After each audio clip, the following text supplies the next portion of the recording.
We were very happy with the independence, but this happiness came along with some challenges. The first challenge was the integration of the princely states into India. And the second was the rehabilitation of the refugees. The third was to solve the economic problems and ensure development in the country. And students, the fourth was to draft a constitution of India. So students, how we had faced these challenges and came up with strong-headed solutions.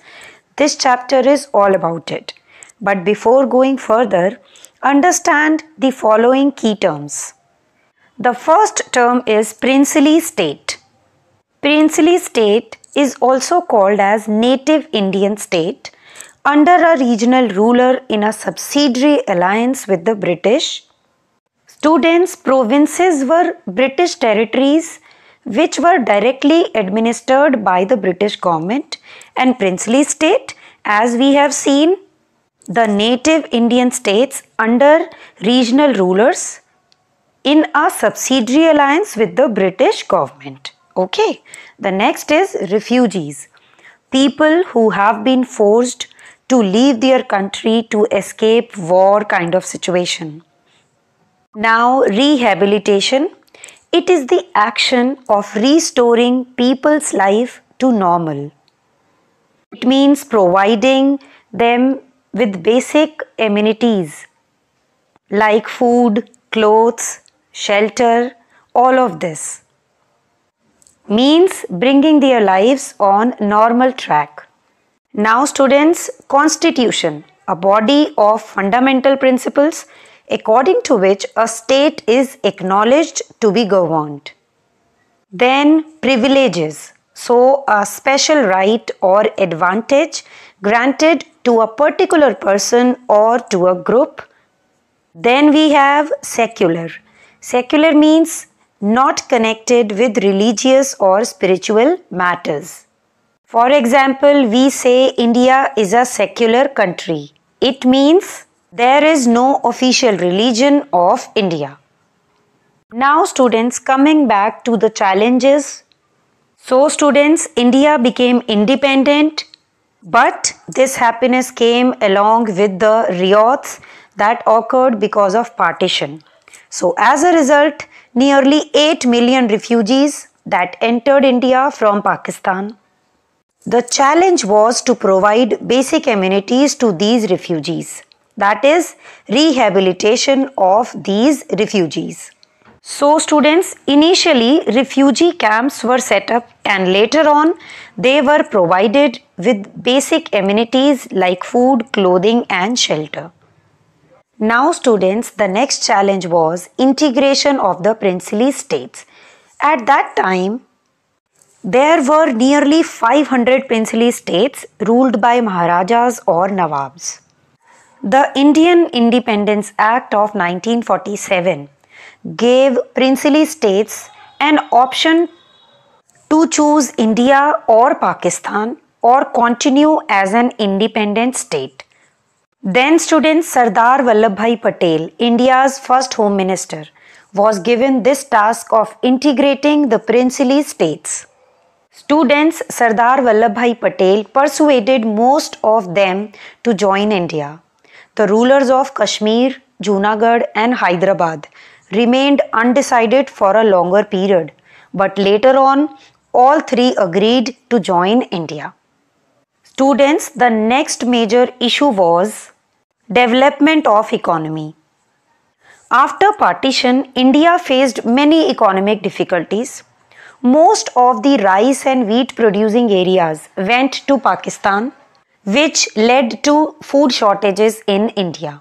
Many Indian industries also faced a shortage of raw materials as jute and cotton growing areas were also now in Pakistan.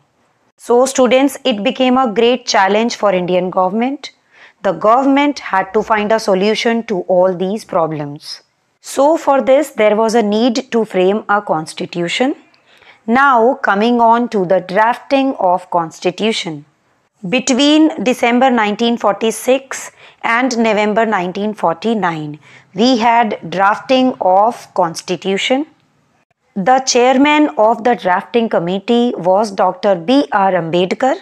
He played a very important role in framing the Constitution. That is why he is known as the father of the Indian Constitution.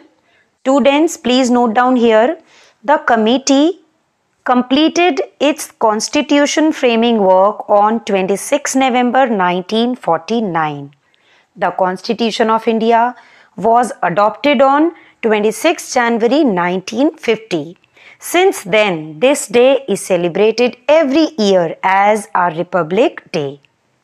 Now students, let's have a look to some highlights of our Constitution. Equality before law. The Constitution declared that all Indians, irrespective of their caste, religion and gender, are equal before the law of the country. People of all castes, communities, regions and religions would enjoy the same rights. No person would face any kind of discrimination. The great highlight of Indian Constitution was a provision of special privileges for disadvantaged Indians. Students, the framers of the Constitution believed that for centuries some sections of society had been deprived and discriminated against. So, they made provisions for granting reservations of seats in legislatures and in government jobs for these sections. They believed this would help people belonging to these sections to uplift their social and economic status. The next is universal adult franchise. So students, the Constitution granted all Indian citizens above the age of 21 the right to vote in the elections and choose their leaders. Yes students, now think what is the present voting age and write your reply in the comment section with correct voting age. Now students, the next feature of Constitution. The Constitution divided powers between the central government and the state governments. It made 3 lists. The subjects in the Union list were to be looked after solely by the central government. It includes subjects like tax, defense, foreign affairs, etc. The subjects in the state list were to be looked after solely by the state government. Subjects like education and health were part of state list. The subjects in the concurrent list were to be the joint responsibility of both the central and the state governments, which includes forest and agriculture. Students, Hindi was declared as the official language of India and English would be used in the courts, the services and communications between one state and another. This was also decided under this. Now students, once the initial problems were sorted out, the next main objective was building a strong agricultural and industrial base, and to achieve it, the Planning Commission was set up in 1950. The 5-year plans were formulated to accelerate the process of development. Students, 5-year plans were framed, executed and monitored, checked by the Planning Commission. The government took the lead in setting up heavy industries such as steel and in building dams. Jawaharlal Nehru, realizing the importance of dams, called them the temples of modern India. The public sector was given the responsibility of mobilizing resources and developing infrastructure. Now students, after getting independence, India have came up with an independent foreign policy. Now let's explore this with me. Students, the basis of India's foreign policy was peaceful coexistence. The 1950s and 1960s were the years of the Cold War between the USA and the former USSR. So students, an atmosphere of tension, distrust, and fear was known as the Cold War. Here, the ideological conflicts and power rivalry between these two created this situation of Cold War. Students at that time, these two powers were creating military alliances with other countries. In this context, Jawaharlal Nehru, Prime Minister and Foreign Minister of the newly independent India, adopted the foreign policy of non-alignment with any of the superpower USA or USSR. So students, India did not wish to ally itself with either because it was aware of the high price of military involvement. India tried to initiate a movement for world peace. Students, we Indians felt that peace did not mean only the absence of war. It also meant healthy cooperation among nations for the benefit of all. So this policy came to be defined as the policy of non-alignment. It also meant an independent approach towards world issues without being influenced by any bloc. So, India, along with 29 newly independent countries, passed a resolution of 5 principles of coexistence called the Panchsheel. After this, Panchsheel became the base of NAM or Non-Aligned Movement. Students, the Non-Aligned Movement or NAM was the brainchild of Pandit Jawaharlal Nehru. He did not want to get involved in the Cold War. He was supported by leaders of Ghana, Egypt, Indonesia, and Yugoslavia. The first conference of the non-aligned countries was held in 1961, and students, it was attended by 25 member countries. Students, note here, presently over 130 countries are associated with the NAM. So students, it was an independent stand of India on international issues with this non-alignment foreign policy.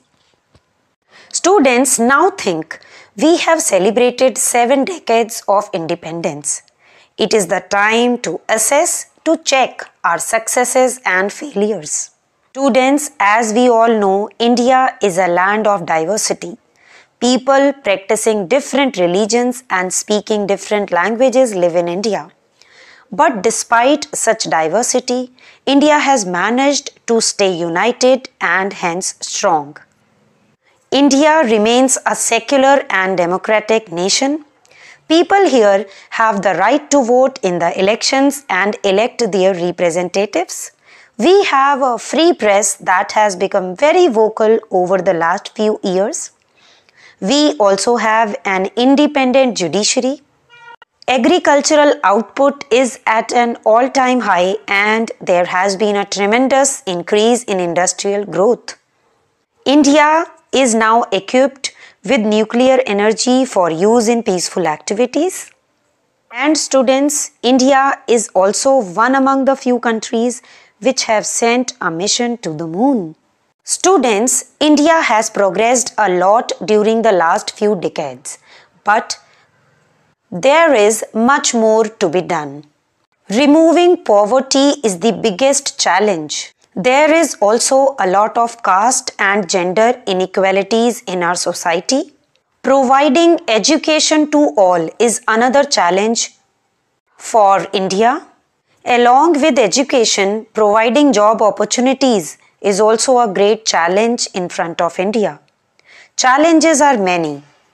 But students, the good thing is that we are in a position to tackle these challenges because the attitude of the people is changing.